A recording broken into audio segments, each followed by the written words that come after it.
airplane that was not immediately accepted for use in carrier service with the United States Navy and instead saw its initial service with American forces as part of Marine squadrons operating from land bases.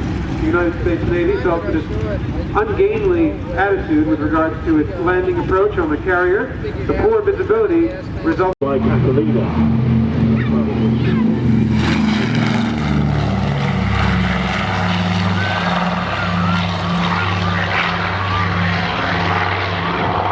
Welcome back to the Military Aviation Museum. It stands for PB representing the aircraft's role, that of a patrol boat, a patrol bomber rather.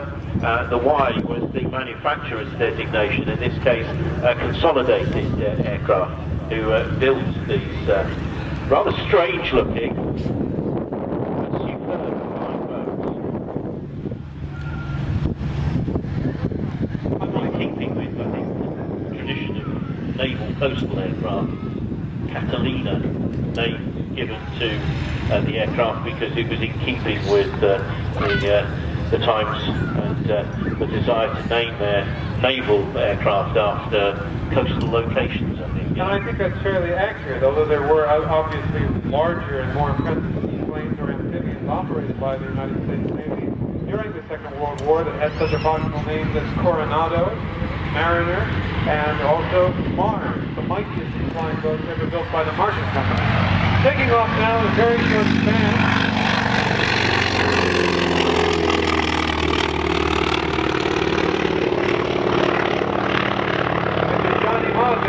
Of our FM2 Wildcat, and watch closely as that gear retracts into the fuselage because it's cranking away furiously to retract that landing gear. The Wildcat derived from an earlier generation of biplane fighters. It's the handprint of the deer. You can see that heritage still in the manually retracted landing gear of this aircraft. Because of course they're easily identifiable.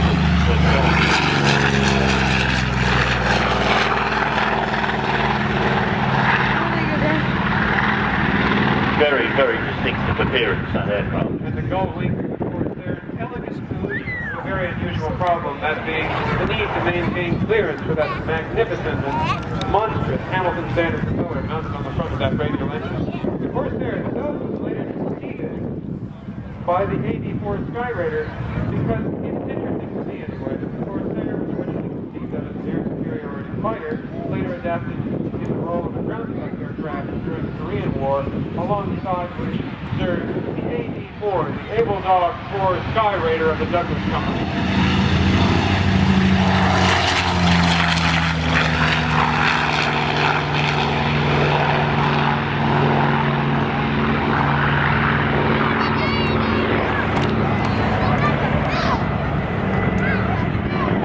Of course, for people like the founder of the Military Aviation Museum, Jerry Yankton, who has bought these aircraft and established the airfield and the museum here, nobody ever really owns aircraft like this. You're merely a custodian, a very privileged custodian for a period of time.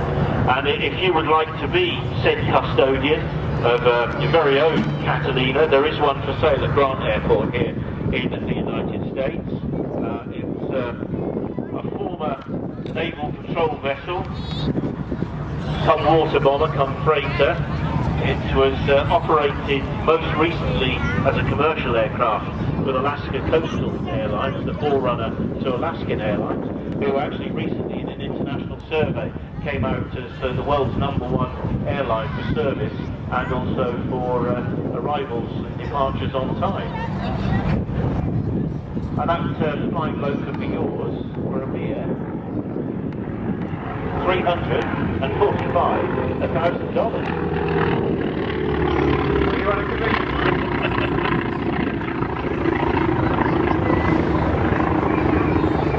What makes our Wildcat and our PBY both of interest, apart from their historical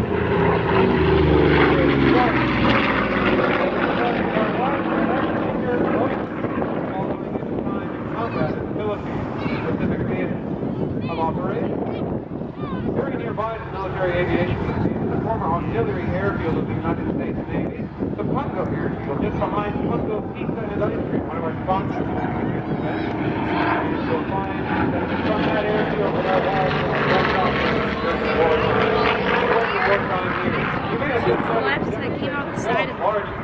speed brake of our 84 Skyraider. This particular Speed brakes. plane is configured as it would have been originally from the factory as not only a dive bomber, but also as a torpedo bomber. So that great air brake would have allowed it to